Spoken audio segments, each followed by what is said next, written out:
de encerramento com o tema Estratégias de Divulgação da Inovação Tecnológica em Saúde. Para moderar a mesa, convido a professora doutora Paula de Souza Silva Freitas. A professora doutora Paula é enfermeira, doutora e mestre em saúde coletiva com ênfase em política e gestão em saúde pela Universidade Federal do Espírito Santo. É especialista em enfermagem cardiovascular, gestão da qualidade e possui MBA em gestão de planos de saúde e auditoria em enfermagem. Também é especialista em enfermagem dermatológica. Atualmente é professora adjunta no Departamento de Enfermagem da Universidade Federal do Espírito Santo e professora permanente do Programa de Pós-Graduação em Enfermagem. Possui linha de pesquisa em Gestão e Novas Tecnologias de Feridas Complexas e linha de pesquisa de Registros de Enfermagem em Prontuário do Paciente.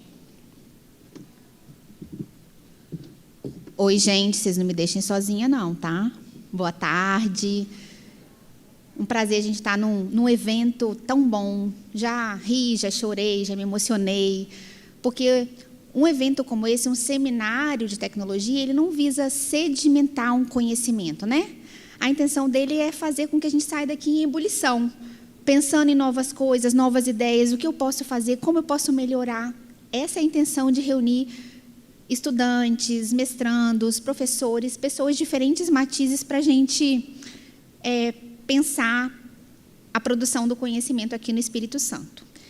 E nós vamos ouvir, para fechar o nosso evento, tão importante quanto produzir ciência é a gente falar de divulgação em ciência. E na minha área, na área de enfermagem, eu acredito que todos nós não somos muito conhecedores de divulgação. Então, nós vamos ouvir o professor Dr. Fábio Malini. Ele é professor doutor, ensaísta, professor e pesquisador sobre ciência de dados, redes sociais e comunicação política. É professor do Departamento de Comunicação, aqui da nossa universidade, nossa prata da casa, né? Coordena o Laboratório de Estudos sobre Imagem e Cultura, LABIC UFES, e desenvolve pesquisa sobre ciência de dados, movimentos sociais e redes sociais, com especialidade em coleta, processamento e visualização de Big Data. Fica à vontade, professor.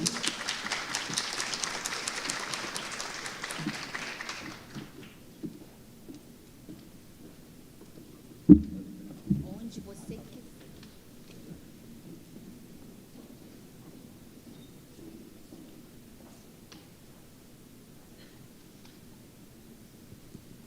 Oi.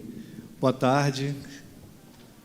Queria primeiro agradecer a toda a equipe do Programa de Mestrado Profissional em Enfermagem pelo convite, parabenizar pelo evento, né, a retomada dos eventos presenciais, sobretudo nesse espaço, né, que é um espaço que a universidade tanto utiliza, né, tanto para a sua comunidade quanto para a própria cidade, né, um eixo de produção de cultura e conhecimento extremamente importante. E a abertura do teatro universitário é fundamental para que a circulação e a socialização do conhecimento aconteça num ritmo mais acelerado, né?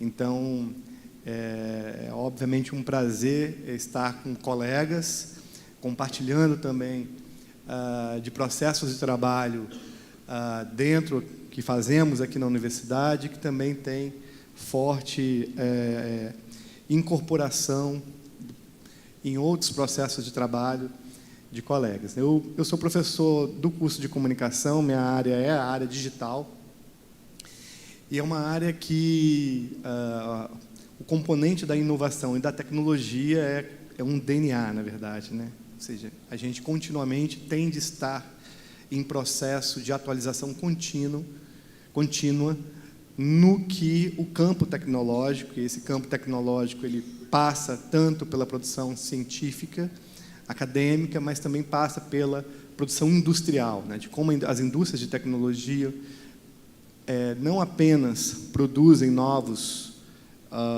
processos, dispositivos, mas também novos conceitos, né. E aqui também no departamento eu coordeno o LABIC, que é um laboratório de estudo sobre imagem e cibercultura. A gente possivelmente vai ter uma mudança e uma atualização do que é o laboratório, muito em função de processos que nós estamos sendo demandados continuamente. E uma das áreas do laboratório que tem crescido muito é exatamente a área da saúde. Bom, basicamente, o que nós fazemos lá? Nós processamos dados de forma massiva, né? E especialmente dados de redes sociais. E, em função disso, e em função também de uma demanda aquecida, né, que tem a ver com os processos, em especial de desinformação, que tem ocorrido no campo da saúde, que tem provocado danos coletivos muito sérios, não só no Brasil, mas também em diferentes lugares do mundo, começou a ter uma corrida, né, e, obviamente, isso tem a ver com o processo de pandemia, para se gerar inovação, para monitorar, detectar, identificar padrões de processos que envolvem questões ligadas à temática da saúde, né? A gente foi colocado a estudar, em especial, questões relacionadas à vacinação, um tema que vocês, muito possivelmente, lidam diariamente, tanto nos processos de produção de conhecimento, como também nos processos clínicos que vocês acompanham, né?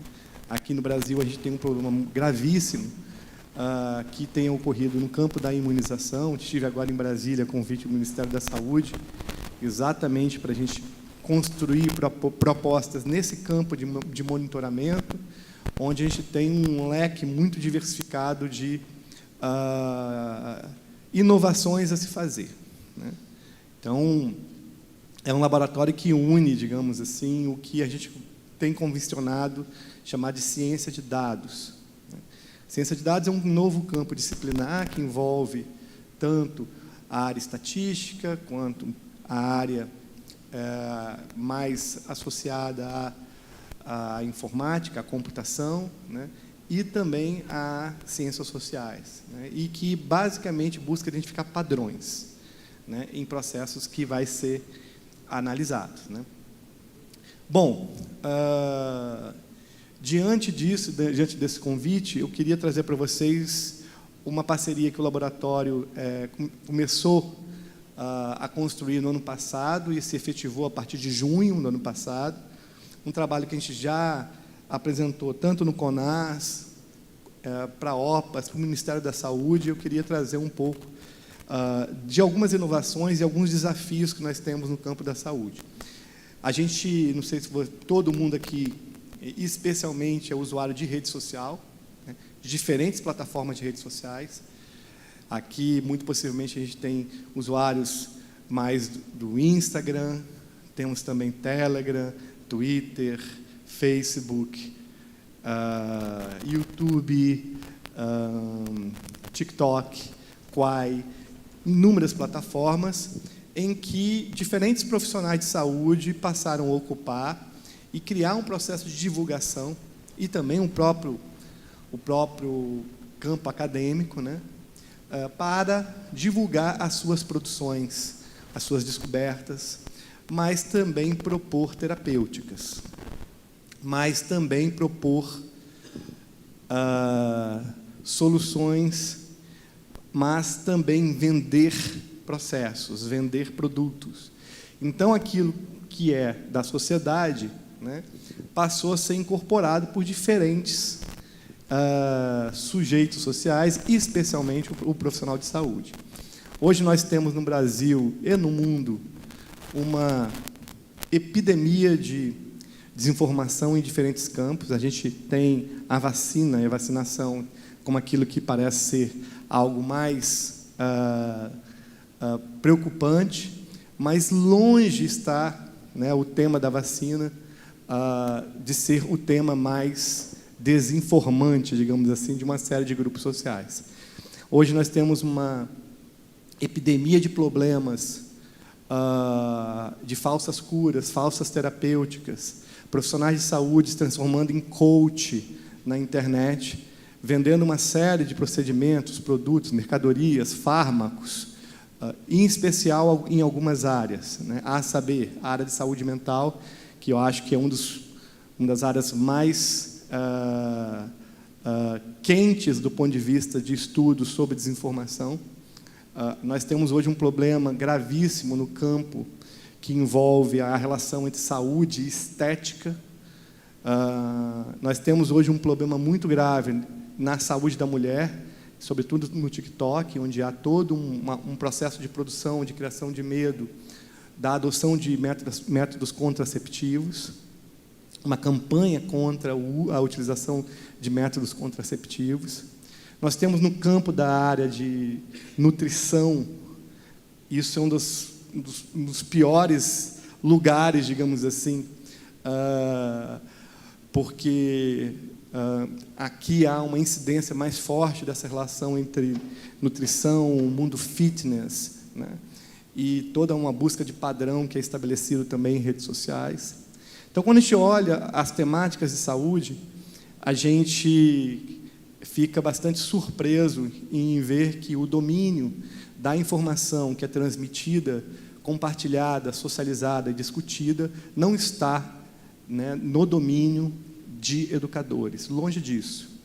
Longe disso. Nós sabemos que hoje os processos de conhecimento passam pelas lógicas de tutoriais e informações que circulam, e, em muitos casos, informação de ótima qualidade, para que os profissionais se atualizem utilizando essas mesmas plataformas, mas também há processos que acontecem massivamente, em que não há nenhum tipo de mediação, nem da universidade, nem de outros educadores. Ou seja, o grosso da informação circulada sobre saúde está na mão de coaches e profissionais que muitas vezes sequer têm formação e que formam, né, uma infinidade de pessoas. Se a gente pegar no campo da nutrição, a maior influência do campo da nutrição sequer tem formação na área, né, que é a Mayra Card.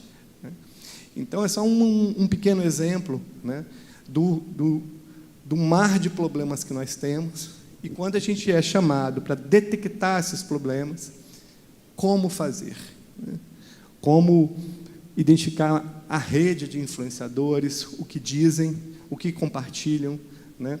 O tipo de conteúdo que são mais incidentes, porque, com certeza, lá na sala de vacinação, vai ter um profissional da enfermagem que vai enfrentar uma série de desinformações que um usuário está trazendo, ou que leva esse usuário a uma hesitação vacinal, ou que leva esse usuário a uma completa desinformação sobre vacinas, por exemplo. Né? Então, vou pedir para ir passando os slides, só para mostrar algumas coisas em termos de inovação que a gente faz. Eu peguei o tema vacina e a utilização disso em diferentes plataformas de redes sociais, só ir passando com isso. Né? Então, o que a gente tem já identificado é uma imensa desordem informacional provocada no campo da adesão às vacinas. Né? E isso tem sido provocado muito por uma certa fratura de coesão social que várias sociedades têm enfrentado, né? Sociedades que vêm em processo de que a gente chama tecnicamente de polarização afetiva, né? Em que menos a incredulidade ou a credulidade sobre uma informação é colocada em objeto e mais a posição política que determina determinados tipos de práticas de saúde e comportamentos saudáveis. A gente está vivenciando isso como uma situação em que o mundo, né, o mundo não, mas boa parte do mundo vivencia. Né? Vamos lá. E aqui, 3 argumentos utilizados contra a Covid, por exemplo, a vacina da Covid, que engaja segmentos da sociedade brasileira. A gente tinha um desafio, assim, é falar do Observe CEP, da parceria LABIC e ICEP, né, que é um Instituto de Inovação para o campo da saúde aqui do Espírito Santo, que a gente obtém, então, uma parceria, faz uma parceria com o ICEP, cria o Observe ICEP, e a gente produz relatórios mensais sobre o estado da desinformação em diferentes plataformas de redes sociais, Instagram, TikTok, YouTube, etc. Bom, o que a gente percebeu, por exemplo, de dados que a gente começa a minerar, que eu vou mostrar para vocês, é que existem 3 tipos de argumentos utilizados a partir de dados que nós coletamos sobre Covid. Eu comecei a coletar dados de Covid em janeiro de 2020, estava voltando de Londres, e eu percebi que alguns epidemiologistas chineses estavam compartilhando informações com outros colegas no Twitter sobre um pequeno surto que acontecia na cidade de Wuhan. A gente já coleta no laboratório temas de saúde já há algum tempo. A gente começou a coletar, nós coletamos epidemia de Zika no Brasil, nós H1N1, enfim, não é uma temática que a gente ficava fora do nosso radar. Essa área de saúde sempre fez parte do nosso radar, e aí a gente foi avolumando esse conteúdo que a gente foi coletando inicialmente com o Twitter, porque tinha esse campo internacional, a partir ali da 30 de dezembro de 2019, na verdade, quando a gente inicia a nossa coleta, em todos os idiomas, né? E a gente pegou esse material, só para vocês terem ideia, a primeira semana, que é a semana que as pessoas, que a gente entra em processo de isolamento no Brasil, um isolamento, né, meio parcial, mas a gente tinha ali um volume muito grande de publicações, quase 10 milhões de publicações, só numa rede social, uma rede social mais jovem, que é uma rede que é o Twitter. E aí a gente começa, então, a minerar esses dados, identificando, criando scripts, que são programas de computador, que criam associações entre termos. Então, a gente pegava as mensagens que tinham a palavra Covid, ou coronavírus, e a gente, então, identificava aquelas que eram mais frequentes. Então, por exemplo, a palavra isolamento faz parte das 100 mais frequentes. E aí, quais eram as 30 palavras mais correlacionadas a essa? Com isso, a gente ia identificando, então, criando clusterizações, agrupamento de palavras, e, com isso, cada cor dessa representa um conjunto de palavras que ganham agrupamentos, né? E cada grupo desse, ele traz informações específicas sobre a temática monitorada, né? Então, por exemplo, em outubro de 2020, a palavra vacina, por exemplo, que foi o nosso tema de investigação, ela tinha uma correlação muito associada com temáticas ligadas à segurança vacinal. Isso porque os primeiros dados de Coronavac começavam a ser mostrados, mas nitidamente vai aparecer alguns componentes de origem políticas, por exemplo, a transformação do termo vacina em vacina, né?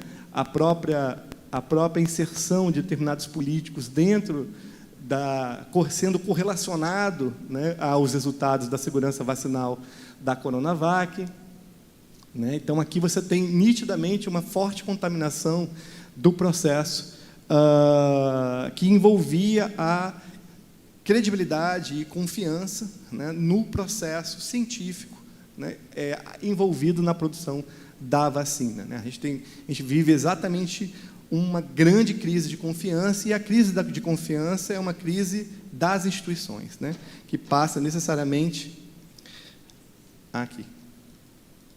Então, a gente tem aqui, por exemplo, vacina, né, a gente tem aqui ditadória, ditador, né, porque também houve um erro de comunicação da Secretaria de Saúde do governo de São Paulo, né, que decidiu criar uma política de obrigatoriedade da vacinação contra a Covid, né, num primeiro momento. Então, houve uma reação, e essa reação ela foi muito política, né?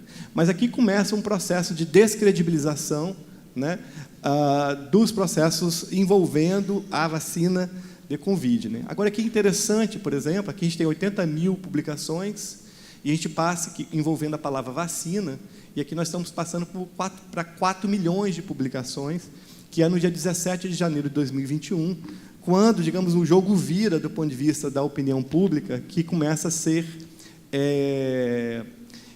se mostrar também num conjunto, né, vocabular, né, clusterizado, né? Então, você tem aqui já essa relação de tomar vacina como um elemento positivo da sociedade brasileira reagindo, porque, claro, aqui a gente estava naquele momento que é o dia em que a primeira pessoa é vacinada no Brasil, inclusive, né, uma enfermeira, e a gente tem uma mudança totalmente no tom e discussão em relação à vacinação, né? Então, cada elemento desse passa a ser objeto, para a gente. Aqui, ou seja, um ano depois, já em junho de 2022, a gente já tem uma outra concepção, uma outra relação com a vacina, né? Aqui já vai começar a surgir os primeiros medos, né, criados por grupos com o objetivo de desinformar a sociedade. Então, por exemplo, aqui começa todo um movimento de correlacionar a vacina de Covid com mortes súbitas de crianças, miocardites, né, alteração no DNA, ou seja, coisas desde das mais estapafúrdias para coisas mais elaboradas do ponto de vista de divulgação. Então, contra essa dinâmica aqui, né, pouco vai se fazendo, né? E aí vocês vão ter essa mudança na lógica. Pode passar, por favor. De cada tempo. Então, se a gente der um zoom em cada elemento ali, a gente vai ver aqui que são as informações mais compartilhadas, né, nesse período. Então, por exemplo, aqui, vacina é ação ditatorial. Então, é o primeiro token, digamos, para identificar os processos. Então, uma das coisas que a gente faz é tentar utilizar da palavra, da materialidade textual, para identificar padrões nesses textos, né, tanto em frequência quanto em coassociação, para identificar os elementos, né, que estão sendo disseminados como desinformação. Então, aqui a vacina é uma ação ditatorial, aí vai aparecer a ideia de vacina, né, esquema de covidão, ou seja, que o processo de vacina está associado com um processo de corrupção, né, que não tem comprovação científica. E aqui, obviamente, a gente tem toda uma discussão que passa pela politização e polarização no Brasil, né? Então, os brasileiros estão se transformando em cobaias, enfim, né? Pode passar.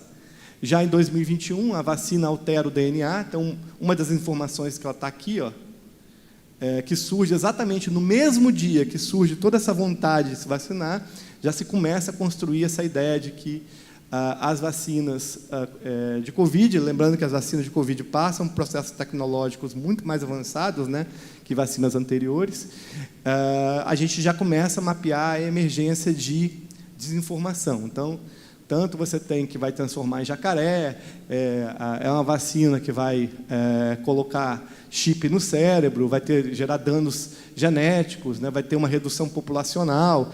Então, existiria uma nova elite global para criar um processo de despopulação, que é um termo que é utilizado, inclusive, hoje.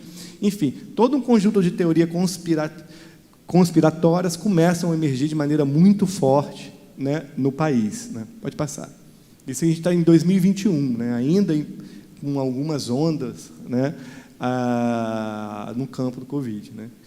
E aí, em 2022, ou seja, já com a pandemia, de certa maneira, controlada, a gente vai ter a concepção de mortes súbitas contra crianças disparam.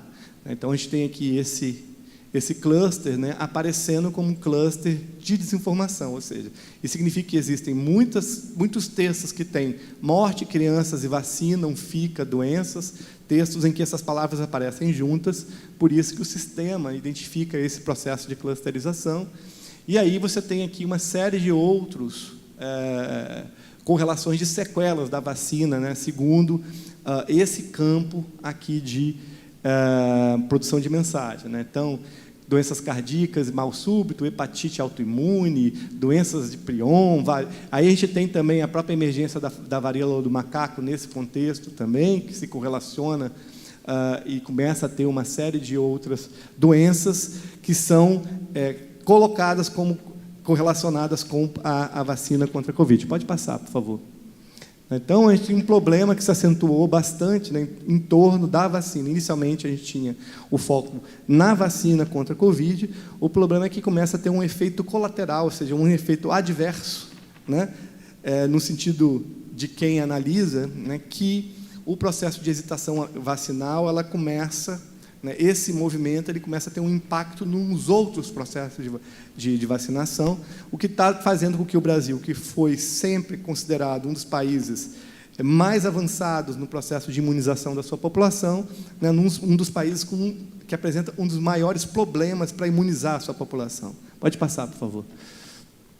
Aqui, nesse caso, a gente vê os atores, né? Quem compartilha conteúdo, né? Então, isso é um grafo, que é uma representação matemática de uma matriz, em que a gente identifica, né, que, olha, 15 a 21 de janeiro, esse é o grafo de interações, as bolinhas são usuários e as linhas são compartilhamentos, mensagens compartilhadas.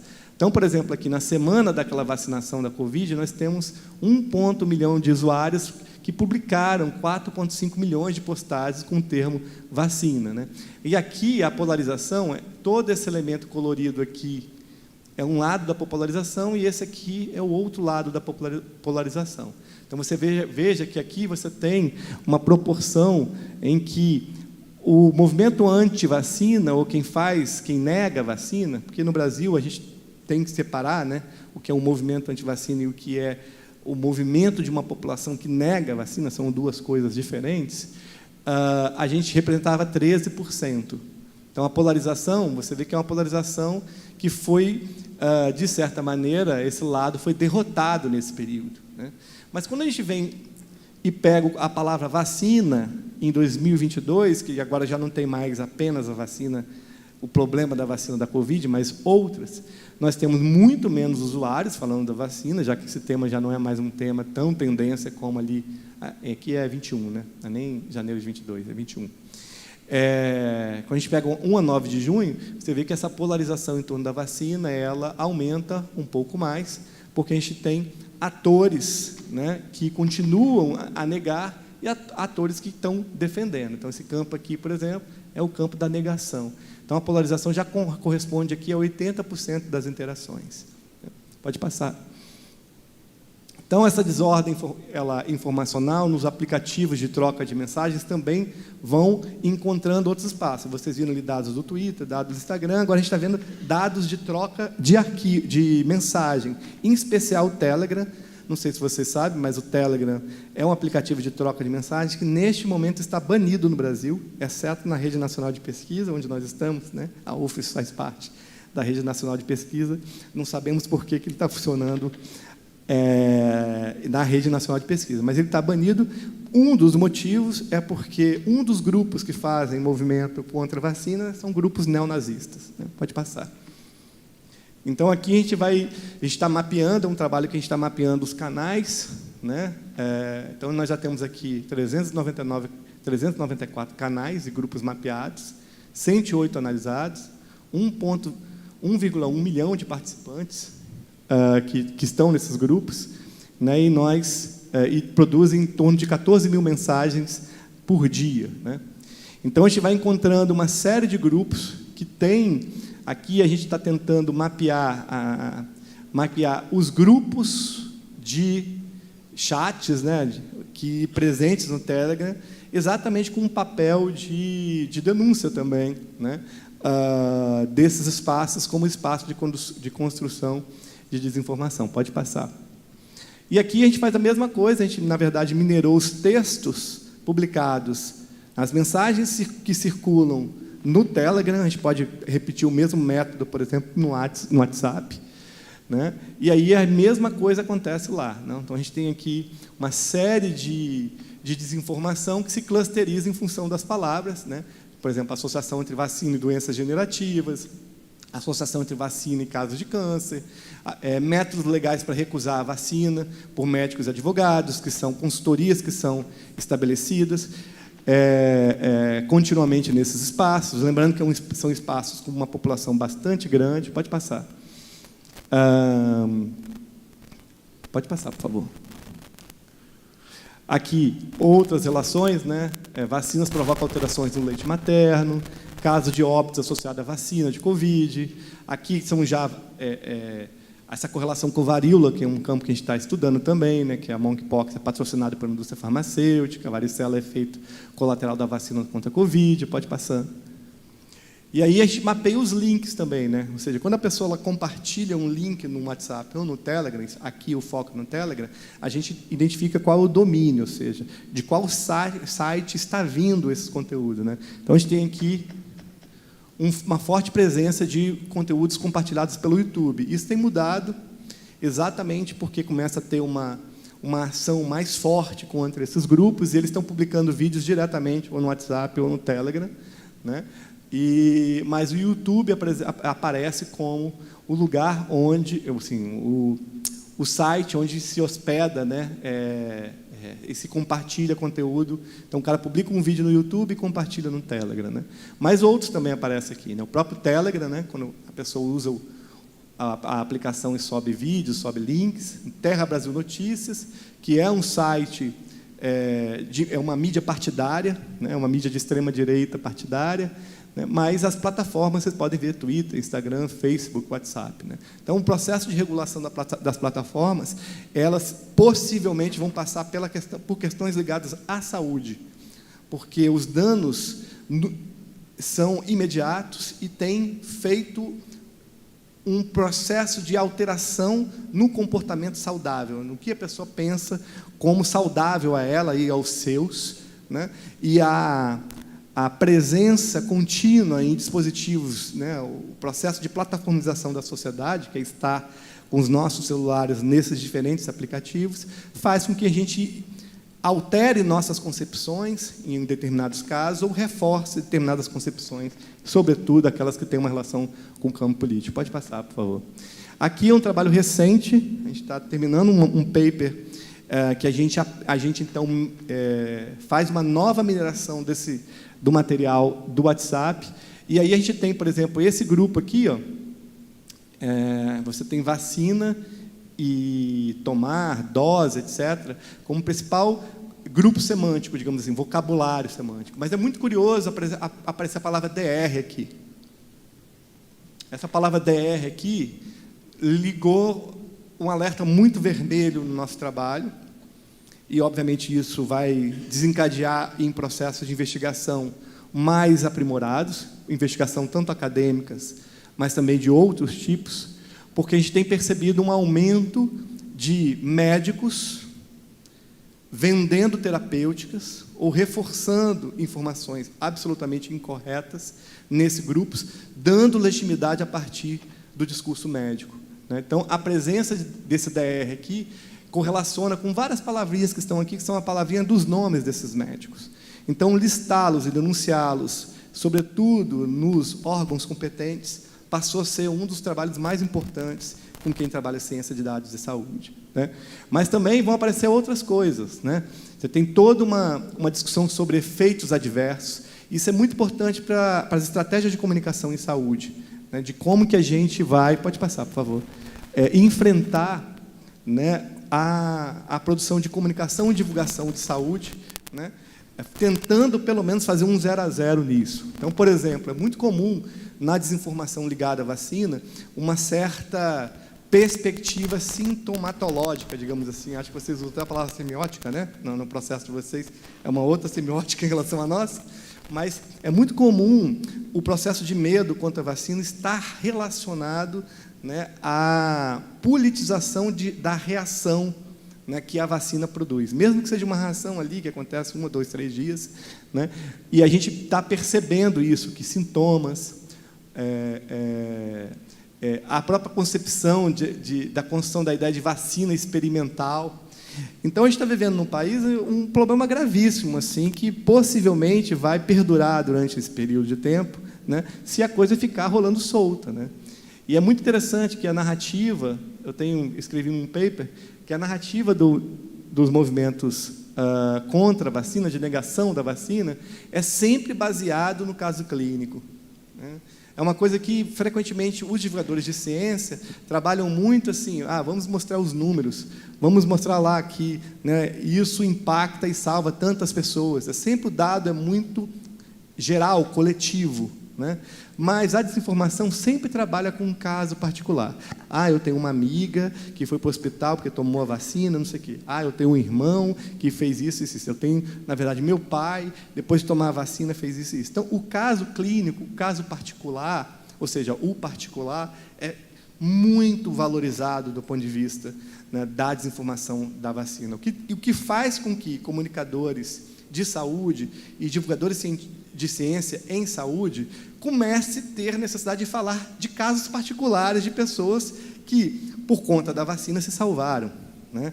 Então, também pensar dentro do dado mais qualitativo e não apenas o dado quantitativo que é comum em divulgação científica. Então, esse método também, ele não serve simplesmente só para detectar quem e o que diz, mas também para pensar estratégias para mitigar, né, algo que é uma conquista coletiva importante, né? Ali, pode passar, acho que tem... e tem coisas, né? Ou seja, tem toda a discussão sobre a proteína spike, né? Aqui a gente tem toda uma discussão sobre como essa vacina ela gera problemas imunológicos nas pessoas. Aí que aparece, né, essa relação com células, né? Ou seja, células danificam determinados, né, processos celulares do corpo. Tem situações aqui é muito curioso também como a questão de doenças cardíacas aparece também com mais frequência nessa correlação, né? Porque problemas cardíacos são problemas que são bastante reportados no Brasil, né? E como a gente vive uma situação de vacinação, essa correlação, esse nexo causal é feito de maneira absolutamente livre, quando muitas vezes isso faz parte do padrão do viver, né? Enfim, aqui a questão das mudanças no DNA que a vacina provoca, umas coisas meio estapafúrdias, mas... desculpa, aqui meu celular está tocando, não sei porquê. Mas, pode passar, por favor. Então, isso fez com que se criasse toda uma cultura agora de que você tem, por um lado, o vacina salvas e o vacina matam, né? Ou seja, meio que a polarização política ou a polarização afetiva, ela está se reproduzindo dentro dessa dinâmica. Claro que há uma escala de cinza importante, ou seja, quem está em determinados lados políticos que veem a vacinação do ponto de vista como dentro de um campo do salvar, né? Mas, ou seja, essa polarização ela vai ganhando mais força conforme a vigilância, que é uma palavra também do campo da saúde, ela fique mais fragilizada. Pode passar. E, por fim, a gente também faz, cada link que é compartilhado, a gente consegue identificar as imagens que são mais compartilhadas, os padrões da imagem. Agora mesmo eu estava saindo do laboratório, a gente estava utilizando um programa, um script que tem a ver com inteligência artificial, que identifica os padrões das imagens que circulam em função de determinado tema que você investiga. Então, por exemplo, eu estava vendo imagens de produtos, não tem aqueles potes de creme, assim, né? O programa ele separou todas as imagens, eram mais de 1 milhão de imagens, que tinham como padrão, né, ter potes, por exemplo, né? Isso pode ser relevante porque pode ser a construção de uma maneira específica de comunicar um determinado tipo de produto, ou que mitigue algo, ou que melhore algo, ou que piore algo. Então, isso, obviamente, tem que passar depois por uma avaliação, mas, nesse caso aqui, a gente separou apenas aqueles clusters que são pró-vacina, digamos assim, e o cluster anti-vacina, né? Então, as imagens mais compartilhadas desses clusters são imagens que têm essa referência, né? Que é o frasco, né? Com a dose da vacina, a seringa, né? De um lado, que foram as imagens mais compartilhadas, e aqui a imagem mais compartilhada é de um jornal, né? Que propaga, né, problemas cardíacos em crianças em função da vacina, né? E esse jornal, The Irish Light, na verdade, não é nenhum jornal, é um panfleto circulado na rua, mas que foi divulgado como um grande jornal irlandês que estavam produzindo, né, uma nova descoberta, né, que mostrava que, etc, etc, etc. Pode passar. Então, isso é bem importante, porque... Pode passar. Eu queria dizer também que esse trabalho teve a colaboração da professora Adriana Ilha e do professor Fábio Gouveia, que fazem parte desse processo. A Adriana agora foi para a Secretaria de Vigilância, né? E é isso. Muito obrigado.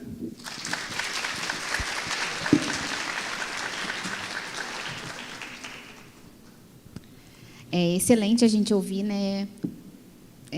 A gente sai um pouco de tudo que a gente estava falando para entender nossa realidade. Se nós que estamos aqui no ambiente de universidade, quem nunca caiu numa fake news, né, professor? Quem nunca compartilhou algo que não conferiu a veracidade, né? Se nós somos profissionais de saúde e fazemos isso, então é um terreno importante para a gente discutir na universidade.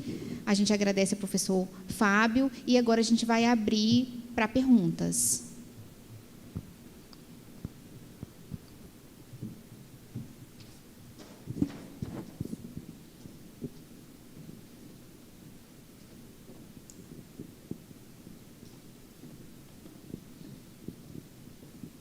Obrigada, boa tarde. Professor Fábio, na verdade, eu só queria saber, assim, que você falou sobre o Telegram e o WhatsApp. E a gente imaginava que o WhatsApp, as mensagens eram criptografadas. E como que você consegue pegar essas informações pelo WhatsApp? E eu não tenho informações sobre o Telegram, eu nunca tive, então, assim, não sei o que falar, mas a gente imaginava que o WhatsApp seria criptografado. Bom, primeiro, obrigado pela pergunta. Desculpe o seu nome, Heloísa. Então, são duas coisas. A criptografia do WhatsApp, ela existe, a criptografia de ponta a ponta, né? Inclusive, é uma criptografia adotada que vem de um outro aplicativo chamado Signal, que é um aplicativo que vem dos movimentos ativistas, de movimentos sociais. O criador dele é um ativista e que a Meta adota mais ou menos há 5 anos, né, como um padrão da criptografia de WhatsApp.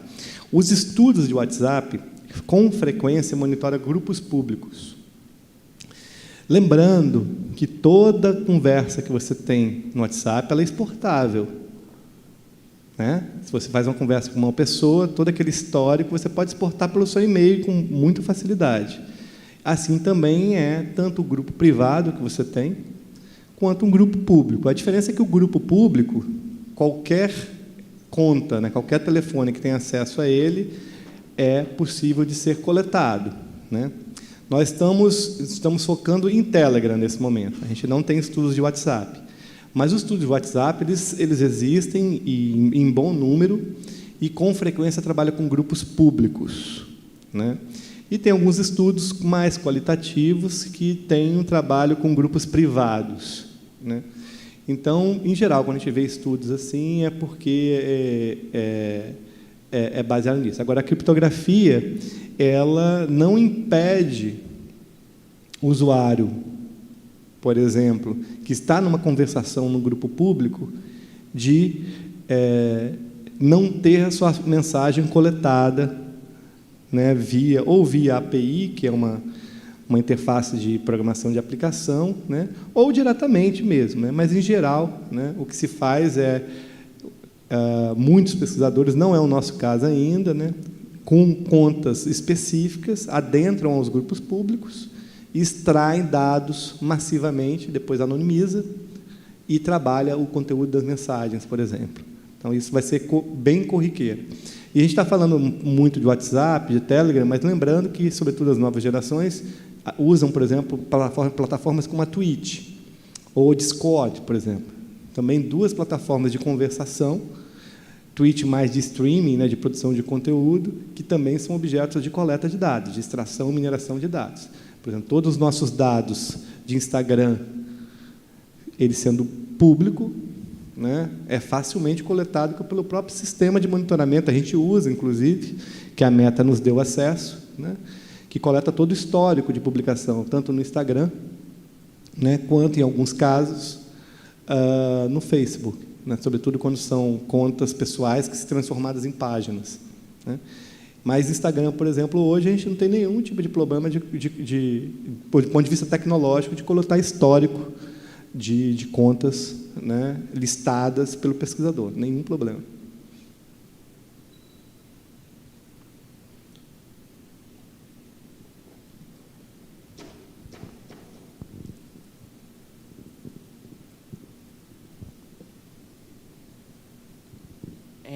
Boa tarde, meu nome é Gabriel, sou acadêmico de enfermagem aqui da universidade. Primeiramente, queria agradecer, né, pela sua palestra. É um tema muito importante. Eu gostaria de pontuar, né, que esse consumo excessivo a gente viu muito durante a pandemia, né, que esse esse consumo excessivo acabou, né, gerando esse boom assim de fake news e esse consumo de troca de dados tidas como as verdades.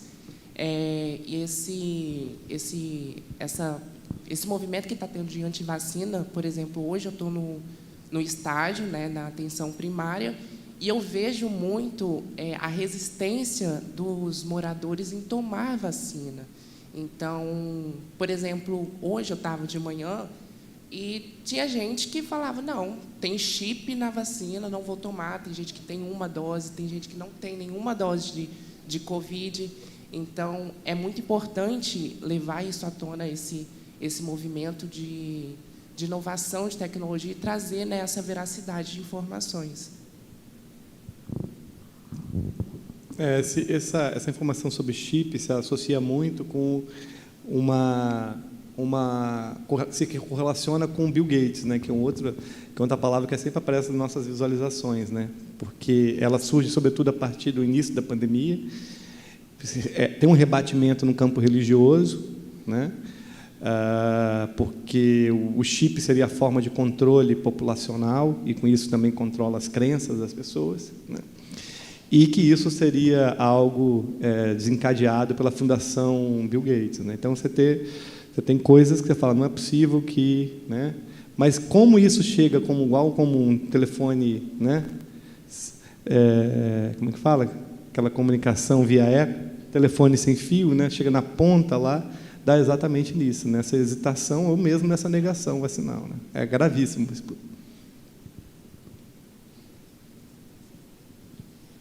Meu nome é Marília, eu faço graduação de enfermagem também, só que na FAESA. E eu queria saber o que a gente que está na ponta, né, o que a gente pode fazer, porque a gente já tenta enfrentar isso com a verdade, com o estudo, com a ciência, mas às vezes parece em vão. Então, qual é a linguagem que a gente tem que usar para que a pessoa que a gente está tentando comunicar essa ciência entenda, absorva e espalhe, entendeu? Porque as fake news são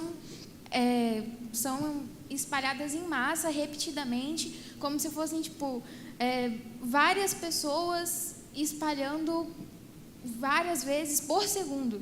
Chega a um número enorme de gente muito rápido. E aí, o que a gente pode fazer para tentar competir e tentar erradicar isso, entendeu? Para a gente lutar a pé de igualdade mesmo. Um dos estudos que eu acabei de ler, assim, são os estudos mais recentes, né? Porque essa é uma preocupação, né? Como que a gente reage, né, a essa ação? Um dos estudos que eu achei interessante foi você utilizou 2 grupos de controles de pessoas que ou negam ou hesitam a vacina. Então, pegou um grupo A, grupo B. Até que tinha mais grupos, mas, assim, estou lembrando agora que tinha essa divisão. E submeteram a eles estratégias diferentes de comunicação. A que teve mais êxito foi o grupo que mudou e se vacinou, foi aquele que foi submetido aos especialistas. Ou seja, quanto mais especializado é a fala, mais, sobretudo as pessoas com uma menor escolaridade, mais elas são propícias a escutar. Então, o papel do especialista, aí, nós estamos aqui exatamente entre eles, é fundamental. Então, ter mais pessoas nas redes sociais explicando, né, acolhendo essa confusão e essa desordem também, né, mas dando foco na explicação contínua, né, é algo que tende a dar certo. Nós vimos isso também na pandemia, né, que as pessoas, quando elas decidiam, saíam da hesitação e iam decidir, frequentemente elas se amparavam no discurso do especialista. Só que nós temos um problema grave no Brasil, gravíssimo, que é a área médica. A área médica é um problema grave, porque se construiu no Brasil um conjunto de médicos, geralmente já eram picaretas antes da pandemia, né? E que criaram um sistema de sincronização de um certo tipo de mensagem E aí o discurso médico é muito difícil, porque aí é exatamente o especialista dizendo uma outra coisa. Então, a gente vai ter uma espécie de guerra de especialistas, que a gente não sabe muito bem quem vai vencer, porque essa receita, ou talvez esse artigo, tenha sido lido também por quem tem a intenção específica. Geralmente, a picaretagem está associada à venda de alguma coisa. Não é a dimensão ideológico-política que afeta.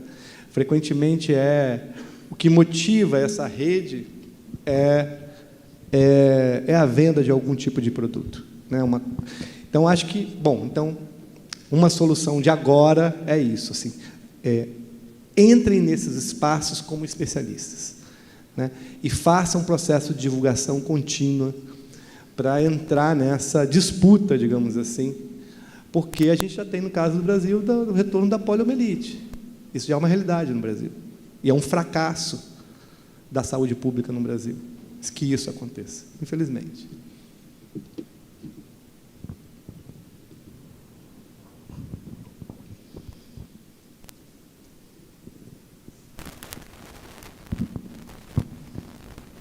Boa tarde. Fábio, uma grande satisfação em revê-lo. Obrigada, agradecendo a sua palestra, foi maravilhosa. Mas eu tenho uma dúvida, eu sempre penso como você que morou em Londres, foram 2 anos, que você ficou em Londres, como por exemplo, pensando no que o Gabriel falou, acho que foi também a outra estudante que falou, quais foram os principais motivos, quais são as principais causas de um não engajamento, durante essa campanha de vacinação? Você viu alguma diferença entre Brasil, entre Inglaterra? Ou então, assim, são semelhantes, as barreiras são semelhantes? O que você percebeu porque vocês foram para lá justamente na pandemia, no período, um pouquinho antes, Então, o que você percebeu, assim, de diferente? Ou semelhança, Eu acho que, no caso, a trinca, Reino Unido, Brasil e Estados Unidos, digamos assim, eu acho que teve uma trinca aí de perspectivas de política de saúde de enfrentamento à Covid que eram muito parecidas, que foi construído o que a gente chamava de narrativa da normalidade. Na época, no Reino Unido, quem era o primeiro-ministro era o Boris Johnson, e o Boris Johnson, logo no começo ali, enquanto a gente estava no Carnaval, eles começaram a pensar o enfrentamento desse surto, que depois virou epidemia, que só em março vira pandemia, lembrando que a OMS demorou também para decretar pandemia. Mas o Boris, ele teve, que era o primeiro-ministro inglês, britânico, ele teve uma perspectiva de normalizar isso. E a ideia dele era que quanto mais gente pegasse, mais rápido eles iam sair daquela situação. É óbvio que o conjunto de informações sobre coronavírus e sobre Covid naquele momento era bem escasso.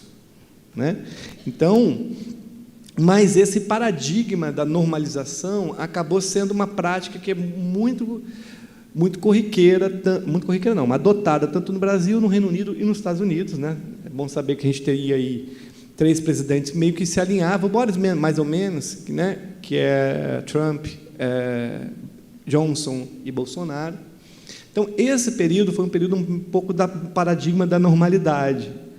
O Boris Johnson quase morre, ele foi salvo pelo médico português e por um conjunto, e acho que também enfermeira português, se não falha a memória, quem acolhe ele, quem cuida dele, o que gera um problema grave do ponto de vista político, porque ele sempre foi contra a imigração europeia. Então, quem salva a vida dele são os europeus, médicos europeus. E aí eu acho que a gente tem um problema grave. E como essa fala do Boris Johnson no início no Reino Unido foi uma fala oficial, meio que a população ficou de boa, não tem problema, nenhum problema. E aí o Reino Unido, e a Itália e a Espanha entraram num nível de número de mortes. Aí o Reino Unido, em março, já era o país que mais pessoas, onde as pessoas mais morriam de Covid. Aí depois houve uma mudança muito forte no final de março, em função do adoecimento do Boris Johnson. A mudança dele, a concepção dele muda completamente. né? E aí a Inglaterra vai para um outro caminho. Mas, assim, o processo de desinformação também corria muito forte no Reino Unido. Por exemplo, no Reino Unido tinha uma ideia de que as torres de 5G transmitiam Covid. Eu queria dizer para vocês que essa informação de que 5G provoca Covid, atualmente, é uma das desinformações que está chegando lá na unidade de saúde dele, porque chip, 5G. Então, é até difícil de um profissional de saúde enfrentar isso, porque assim, como que ele vai debelar um tema tecnológico que está longe pra caramba dele, que não tem nada a ver com transmissão, né, via aérea de vírus do coronavírus? É uma coisa assim inimaginável. Imagina, você vai ter que treinar profissionais continuamente, né, para ficar debelando, né, num processo mais ativo ali, por exemplo, na sala de vacinação. Mas eu diria que mais ou menos a mesma coisa, né? Sopa de alho vai fazer com que você se cure. O Reino Unido virou um curto-circuito absurdo, né? Virou um curto-circuito, rindo, porque realmente é trágico. Um país tão organizado, né, mas que, infelizmente, né, teve o mesmo problema que a gente. Nós vamos encaminhar para o encerramento. Nós agradecemos o professor Fábio, né, excelentes reflexões que a gente trouxe, agradecemos os colegas, né, que fizeram um pequeno break para a gente estar aqui, e aí a gente vai dar continuidade à programação. Muito obrigada. Tá? Para entregar uma pequena lembrança ao professor Dr. Fábio, convido a professora doutora Márcia.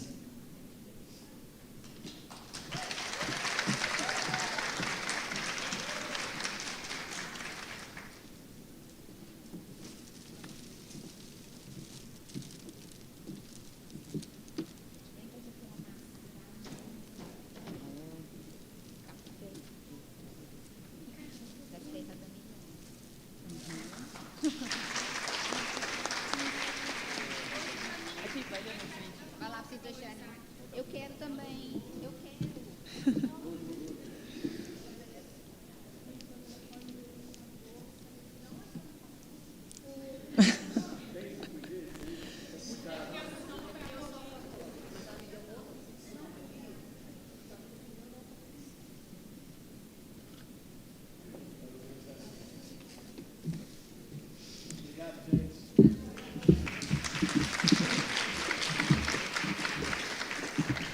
Estamos encerrando as atividades do nosso terceiro seminário de Tecnologias do Cuidado e agora iremos premiar o melhor trabalho enviado ao evento. E convido, então, a professora doutora Valquíria Garcia Romero para divulgar o trabalho premiado.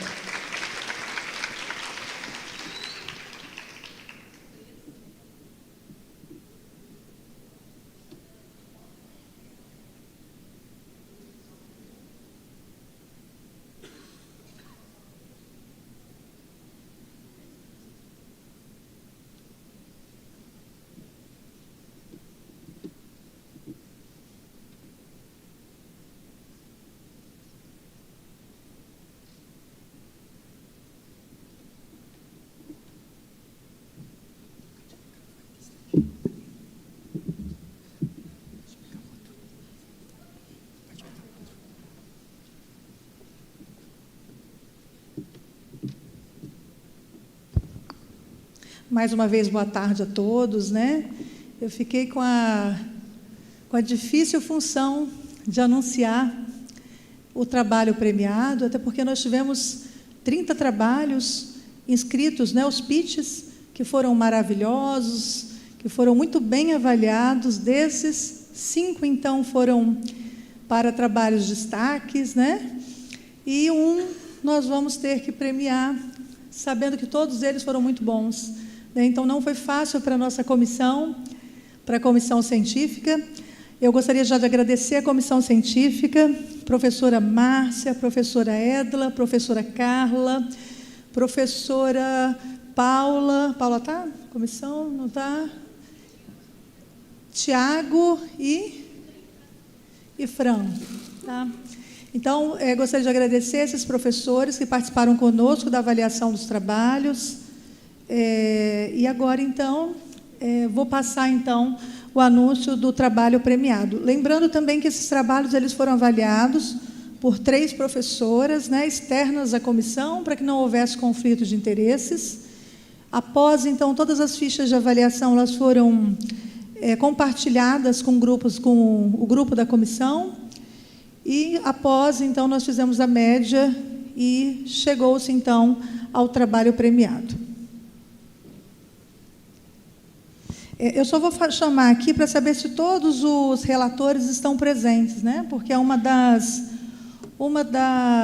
dos critérios que nós temos para a premiação é a presença de todos os relatores. Tudo bem? Eu vou chamar, então vocês podem levantar a mão.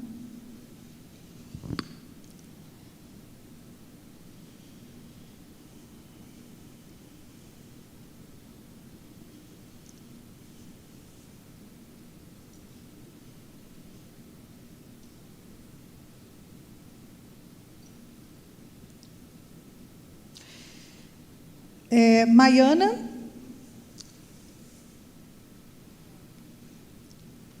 Michele, Tâmila, Carla e Camila. Obrigada. Então, todos os relatores estão presentes. Então, nesse momento, nós vamos anunciar com muita satisfação, né, com muita felicidade, após um evento de grande...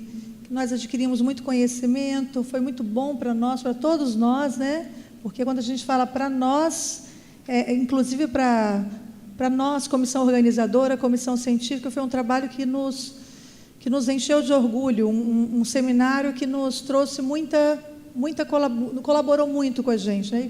Eu tenho certeza que foi muito bom para todo mundo, né? Então, após a análise, né, após a média feita pela comissão então científica, o trabalho então que foi premiado foi, calma, depois do comercial. Foi protocolo para aleitamento materno de recém-nascidos prematuros e baixo peso, relatado pela Camila Medeiros Cruviel Cunha. Hoje eu estou de óculos, eu já consegui falar o terceiro sobrenome dela.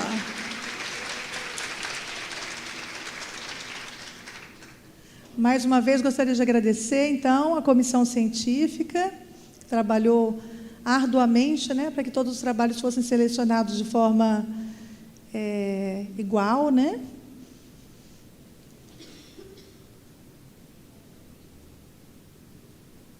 Camila.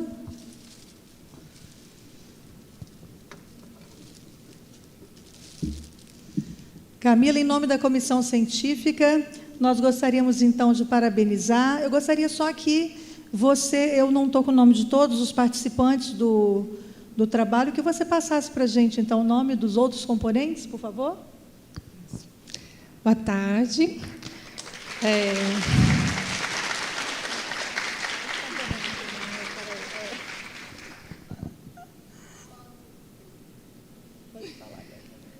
É uma honra para mim estar aqui nesse palco novamente. Gostaria de parabenizar a toda a comissão que organizou esse seminário. Foi um evento muito enriquecedor para todos nós, acredito eu.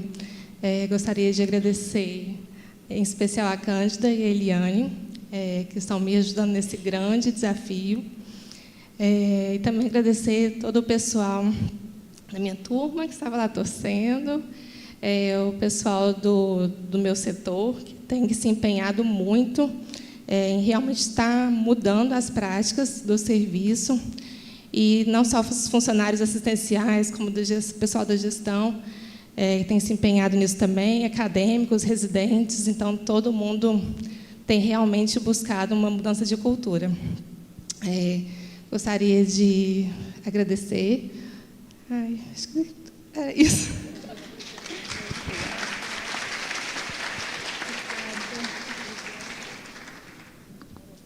Parabéns, então, à professora Cândida, que faz parte do trabalho, a professora Eliane, né? E vamos dar, então, prosseguimento, então, a nossa cerimônia de encerramento. Que pena, né? Dá vontade de ficar mais, né? Foi tão bom, né? Obrigada, Camila. Convido agora a professora doutora Cândida Primo, presidente da Comissão do Processo Seletivo, para fazer o lançamento do edital de seleção 1/2023 para ingresso no mestrado profissional em enfermagem.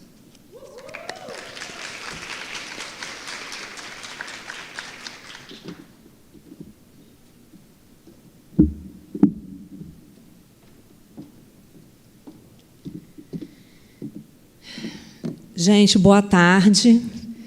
Antes de lançar o edital, eu queria dizer que é uma honra participar do trabalho com a Camila, fazer as palavras da professora Márcia. A gente fica muito, muito, muito feliz de ver o quanto os nossos mestrandos crescem, desenvolvem-se e voam alto. A gente apenas está ali para atrapalhar pouco, porque se a gente atrapalhar pouco, eles vão deslanchar e vão fazer a mudança na prática, a mudança, né, nessa rotina, nesse contexto, que é o que a gente almeja, que a gente sonha. Então, eu fico muito feliz de ter atrapalhado um pouco a vida da Camila. Bem, vamos lá, lançar o edital. Cadê o edital projetado, Sabrininha? Please, help me. Vamos lá, então, estamos lançando... Deixa eu achar, né, gente? Aqui. Não. Não. Estão achando que é fácil essa vida? Então, estamos dando... Sabrininha, você vai conseguir projetar? Vamos esperar. Então, já vamos convidando o edital para ingresso no PPGenf. A gente espera que todos vocês façam bastante divulgação para a gente ter um monte de pessoas inscritas, para a gente conseguir contribuir e ajudar na melhoria da qualidade, na implantação da ciência e na mudança da prática. Se internet, sem problema, a gente lê.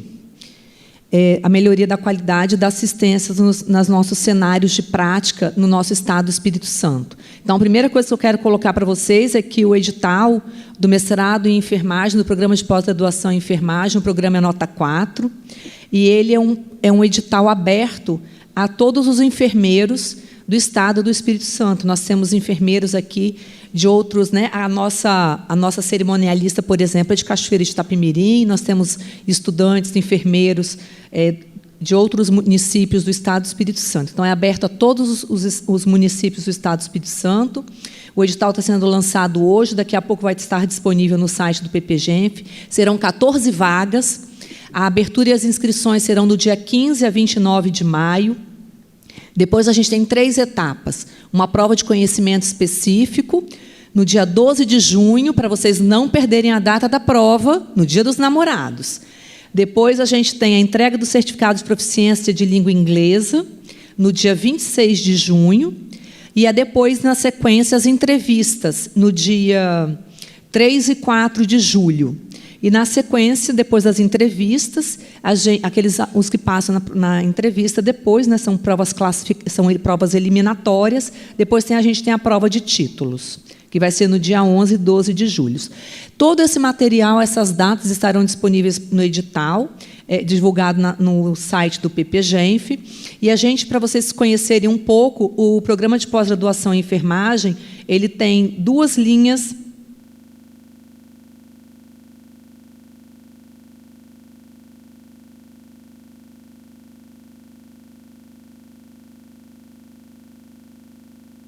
Um mestrado profissional, a gente não recebe recém-formados, a gente precisa ter uma experiência clínica para a gente poder ter questões, né, de melhoria da inserção no seu local de trabalho. Então, a gente precisa que esses candidatos estejam inseridos no mercado e trabalhando. As nossas linhas, nós temos 2 linhas de pesquisa, que é a linha de cuidado e a linha de gestão. E os nossos professores, né? Acho que eu vou convidar os professores que estão aqui para vocês conhecerem alguns. Não sei se vocês conhecem todos os professores do PPGenf.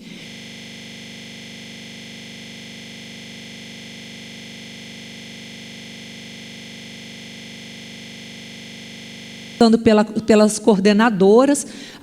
Atualmente, a nossa coordenação do PPGenf é feita pela professora Lorena.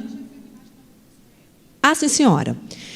A gente vai ficar ali embaixo, os professores estarão ali embaixo para facilitar o acesso da professora Edla. Então, a nossa coordenação atualmente é feita pela professora Lorena e a professora Miriam.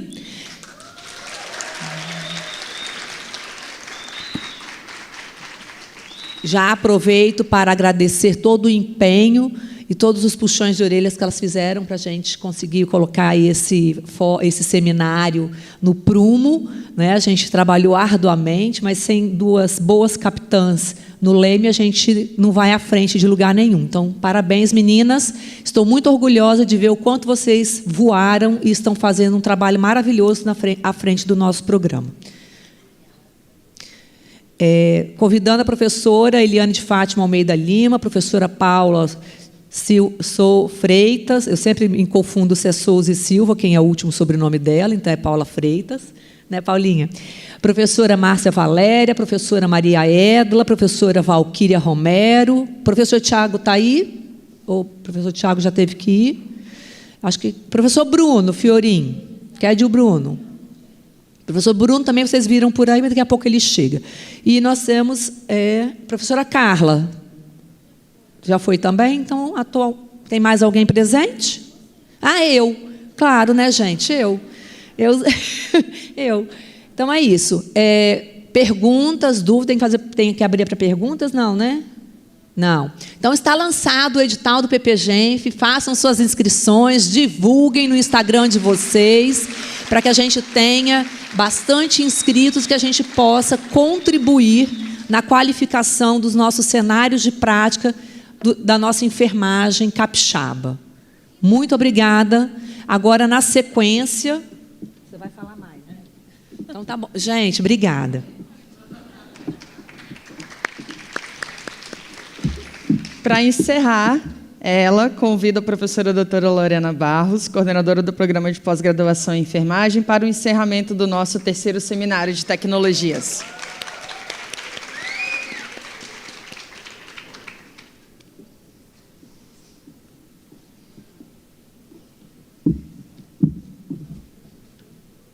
Cadê o microfone sem fio? Tá sem pilha, né? Boa tarde. Todo mundo já me conhece, né? Estive aqui em vários momentos nesse palco com uma grande emoção de estar voltando às atividades do teatro, né? A gente soube hoje que é um dos primeiros eventos científicos depois da reabertura do teatro. O teatro passou por algumas reformas. Eu posso pegar o microfone sem fio? Eu quero ficar livre. Ficar solta aqui. O teatro passou por algumas reformas, né? E foi uma grande alegria conseguir esse espaço. Eu acho que, para nós que somos da universidade, que somos do Estado, fazer um evento no teatro universitário é um baita orgulho. E aí eu vou contar um pouquinho para vocês sobre o seminário, né? Como aconteceu historicamente e como esse seminário aconteceu. É a 3ª edição do Seminário de Tecnologias do Cuidado. O último foi em 2018, no final de 2018, e aí deveria ter acontecido em 2020. A pandemia inviabilizou e a gente não achava que tinha muito sentido fazer o Seminário de Tecnologia de forma online. E aí a gente esperou um pouquinho, seria no final de 2022. Tiveram muitos eventos no final de 2022 da enfermagem, e a gente falou: vamos fazer no início do ano, em abril. Eu acho que dá tempo de todo mundo voltar um pouquinho das férias e a gente fazer ainda no primeiro semestre. Então, organizamos as datas, né? É sempre muito difícil encontrar uma data que seja adequada para a realização do evento, e aí a gente escolheu essa quinta e sexta-feira para a realização no mês lotado de feriados, quintas e sextas-feiras. Então, dia 27 e 28 de abril, iniciamos, então, os trabalhos. Inicialmente, a gente falou assim: vamos fazer no auditório Rosa Maria Paranhos, né? E aí tem 200, acho que são 150 lugares. Aí eu falei: não, muito pequeno. Eu acho que a gente pode fazer muito mais, né? A enfermagem capixaba é enorme. E aí solicitamos o auditório do CCJE, né, Sabrina? Estava tudo certo. E aí, um dia, eu estava em casa à noite, vi no Instagram da UFES, teatro abre solicitações de agendamento. E aí eu mandei para a Miriam, né, coordenadora adjunta, eu falei, o que você acha? Ela falou assim, o não a gente já tem, né? Vamos lá. E trabalhando nesse não a gente já tem, várias coisas foram acontecendo. E aí solicitamos o teatro e conseguimos. Fomos montar a programação, que eu falei, eu preciso ter um lugar para fazer um evento, para começar a convidar as pessoas, né? O lugar eu tinha, mas aí já não tinha mais nada. E aí pensamos, né, junto com a comissão organizadora, nessa programação. Eu já tinha rascunhado, assim, sonhando daquelas pessoas que haviam me encantado em outros eventos, online, presenciais. E aí eu montei um esboço, sentamos com a comissão organizadora e eu falei, eu gostaria disso. E todo mundo, não, isso, vamos. E fechamos essa programação. A programação que vocês vivenciaram foi a primeira programação que a gente rascunhou. Por quê? Porque a gente queria os melhores. E aí, de novo, o não a gente já tem, né? Então, vamos lá, vamos fazer os convites. E aí, a gente fez o convite. Professor Ricardo, professora Luciana, recém-empossada, né, no cargo de coordenação da CAPES, professora Eneida, ai, meu Deus, a gente era fã, agora a gente é amiga. Professora Camila Tacal, vocês não imaginam como era um sonho trazer a professora Camila para o Estado. Professor Luiz, professora Cândida, professora Juliana, que a gente via lá nas reuniões falando de simulação, professora Miriam.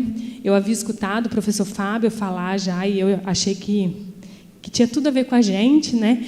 Eu gosto muito dessa multidisciplinaridade, acho que a gente precisa beber de outras fontes e isso faz bem para o nosso crescimento. E aí, a partir dessa programação inicial, que foi a final, a gente organizou o nosso evento.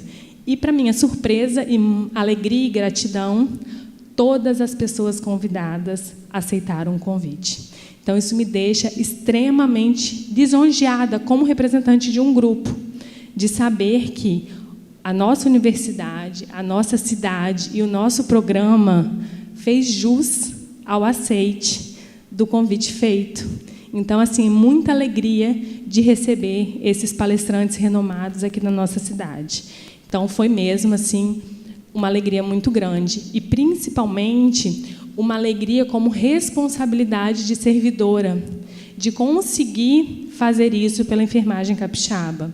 Vocês tenham certeza que vocês vivenciaram aqui um evento num nível altíssimo, um evento com uma programação com palestrantes de projeção internacional. Vocês tiveram a oportunidade, na cidade de vocês, de vivenciar isso dentro do nosso teatro universitário. Isso me fez muito feliz. Eu falei que acho que tem um mês, mais ou menos, que só falta eu estar andando com uma plaquinha do seminário. Quem me encontrou pelos corredores fazendo propaganda? Todo mundo, né? Eu ia encontrando e falando, já fez sua inscrição? E aí? Não, vamos organizar. Qual professor da graduação eu fiz assédio moral pedindo para liberar os alunos? Pode levantar a mão, professor Jorge. Fiz mesmo. Não, né? Depois a gente acerta isso. E aí eu fiz mesmo, eu vesti essa camisa, eu e todo o grupo do programa, para que a gente conseguisse fazer com que esse auditório estivesse cheio. Não por mim, não pelo programa, mas principalmente por vocês, pela enfermagem capixaba, por conseguir estar aqui vivenciando esse evento. E foi um evento grandioso. Na quarta-feira à noite, a Ana Paula, né, que eu queria agradecer imensamente, que é responsável por toda a parte de mídias sociais, de divulgação, construção do site, ela me mandou uma mensagem. Você está sentada? Aí eu, acho que eu vou deitar, né? Vai que eu caio para frente. Ela falou assim, nós temos 580 inscritos e 240 confirmados. Porque eu imaginava, né, que dentro dessa quantidade tão grande de inscritos, a gente teria em torno de 50% presentes, né? E aí eu falei, meu Deus, de fato, né? E elas confirmaram essa semana. Então, elas virão. E, realmente, nós tivemos presentes 265 enfermeiros, alunos de graduação, pós-graduação, profissionais presentes no evento. E isso me deixa extremamente feliz. Tivemos também a submissão de 35 trabalhos no formato pitch. E aí muita gente falou, Lorena, que invenção é essa? A gente copiou um pouco, né? Mas eu falei, a gente está falando de um evento de tecnologias, eu acho que minimamente a gente precisa fazer alguma coisa diferente. E o que é um pitch, né? Se algum de vocês não sabe? É uma apresentação rápida, muito utilizada na área empresarial. Quem já viu aqueles filmes americanos, né, que mostram a apresentação, que você tem que apresentar seu projeto rapidamente para vender um produto? É mais ou menos isso. Então, é trazer um pouco para a enfermagem, para aquilo que a gente desenvolve como projeto, como a gente vai vender o nosso produto, vender o nosso projeto, né? Vender aquilo que a gente quer fazer diferente dentro do setor. Então, o objetivo foi esse. Então, foram 35 pitches submetidos e 30 pitches aprovados, sendo 5 selecionados para apresentação oral e um pitch, agora há pouco premiado, né, da aluna Camila Cruvinel. Então, queria parabenizar todos os alunos que enviaram seus pitches e tiveram a aprovação. Os pitches, eles estão disponíveis no YouTube. Então, a gente também entendeu essa forma de divulgação, de recebimento de trabalho, como uma forma de aumentar a disseminação do conhecimento, né? Aumentar o alcance, a possibilidade que as pessoas tenham acesso à informação científica, a trabalhos de inovação e desenvolvimento técnico e tecnológico. Então, sigam lá no YouTube, né? Compartilhem com os amigos, a gente tem videoaulas, tem algumas outras produções do nosso programa, então é um canal que a gente tenta deixá-lo em movimento. Então, é uma alegria muito grande. Não posso também deixar de agradecer ao suporte financeiro, né? Esse evento só foi possível pelo suporte financeiro do convênio CAPES-COFEM. Nós temos 2 editais financiados, que é o 28 de 2019, coordenado por mim, e o 8 de 2020, cadê o Bruno? Ele estava ali, coordenado pelo professor Bruno Fiorin. Então, esses editais, que são uma forma do nosso Conselho Federal fomentar a formação de enfermeiros mestres, que possibilitou a realização desse evento. Então, a gente tem muito a agradecer. E, de forma indireta, né, a FAPES, que nos financiou através do edital PROAPEM, a gente não utilizou recursos FAPES diretamente na realização do evento, mas cabe salientar que, quando a gente recebe algum fomento, isso faz com que a gente conheça pessoas, consuma informação científica, tenha possibilidade de desenvolver, de fazer algo como isso que nós organizamos aqui. Então, também devo um enorme agradecimento à FAPES. Então, conseguimos aqui fazer um evento científico de excelência, e isso me orgulha muito. Queria agradecer à comissão organizadora, professora Cândida, professora Paula, professora Miriam, professora Eliane e professor Bruno. Eu enlouqueci vocês mesmo, mas eu poupei também as férias de cada um, tá? E foi muito bom trabalhar com vocês.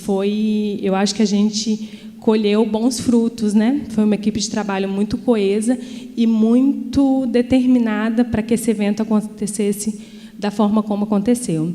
Também queria agradecer à comissão científica, presidida pela professora Valquíria, né? Professora Valquíria, professora Edla, professora Franciele, professora Carla, professora Leila e professora Márcia. E o Tiago, professor Tiago Prado.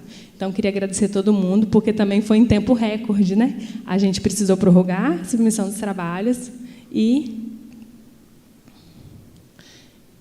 Não entendi nada, mas... A gente precisou prorrogar, né? E aí o tempo foi bem curto. E gostaria também de agradecer muito à professora Edla. Professora Edla, obrigada por estar conosco. A senhora é uma grande inspiração para a gente. E depois queria tirar uma foto com a senhora aqui. Mas, assim que eu terminar, por favor, tenho certeza que a senhora quer muito subir aqui para tirar uma foto comigo e com todos os professores, tá bom? Depois tiraremos essa foto, tá certo? Então, assim, foi um grande desafio, uma grande satisfação. Para mim, a realização desse evento foi um desafio, mas me sinto muito orgulhosa, como representante desse grupo, de ter conseguido envolver todo mundo e conseguir fazer com que esse evento acontecesse da forma como foi possível. Não posso deixar de agradecer também todo o suporte técnico do teatro, os meninos Érica, Henrique, Letícia, Sabrina, todos os mestrandos que ficaram envolvidos no coffee break, na secretaria, nos WhatsApps aqui, resolvendo questões, buscando palestrantes. Então, todo mundo, os meninos da graduação também, que nos ajudaram com essas questões técnicas de filmagem. O agradecimento é sempre muito difícil, porque dá um medo enorme de esquecer de alguém, né? Então, todo mundo que, de alguma forma, ajudou a organizar esse evento, que receba o meu agradecimento em nome do Programa de Pós-Graduação em Enfermagem. Então, é isso. É dessa forma. Eu achei até que eu ia me emocionar, mas eu estou, acho que, muito feliz, né? Ontem eu estava radiante com a realização do evento. Mas é com uma grande satisfação que eu encerro nossas atividades hoje, do nosso 3º Seminário de Tecnologias do Cuidado, com um tema central, né, que foi Evidências na Inovação em Enfermagem e Saúde. E já, é igual festa de criança, né? Ontem eu estava, para que a gente inventou isso? E hoje eu já estou pensando qual vai ser o tema da próxima festa, né? Que é mais ou menos isso. Quando faremos o nosso próximo seminário? E esperamos, de novo, poder encher esse teatro e proporcionar grandes reflexões, inquietações e crescimento para a enfermagem capixaba. Então, meu muito obrigada.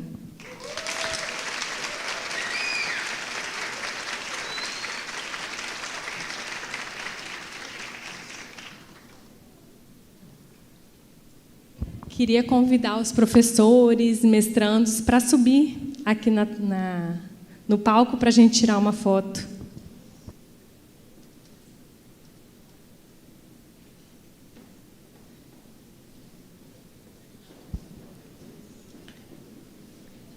Todos os professores, tá, professor Jorge? O senhor também.